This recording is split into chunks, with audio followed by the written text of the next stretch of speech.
People tell us every week that our information has helped save their life. If you agree that this is helpful information, please like, share, and most of all, subscribe, because nothing makes a channel like subscriptions.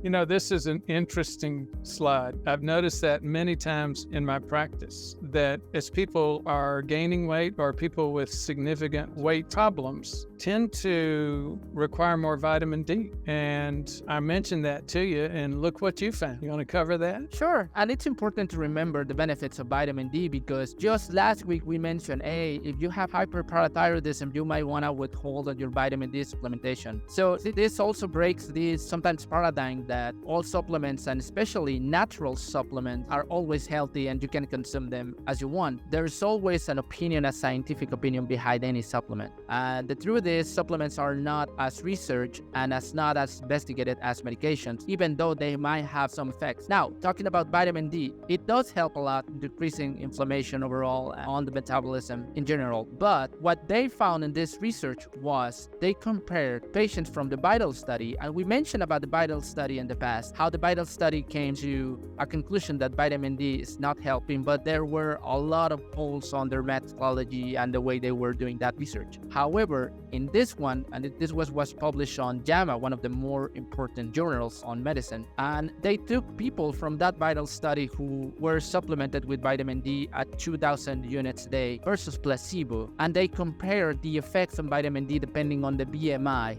that each patient had. So they found out that vitamin D supplementation increased serum vitamin D levels with a blended response for patients with overweight and obesity at baseline, meaning people with overweight or with obesity needed more vitamin D supplementation in order to increase their vitamin D levels. So even they use vitamin D supplementation on lower levels that we will recommend on a daily basis. We usually recommend at least 5,000 units, and we also recommend keeping track of your serum vitamin D levels. But this also provides insight on people who are overweight or on obesity might require more vitamin D supplementation to get to those levels that we want them on serum. And if you're sitting there watching this thinking, what has vitamin D got to do with obesity? It's a fat-soluble vitamin. So when you look at the body compartments, it tends to concentrate in the fat compartments. So that's what it's got to do with it.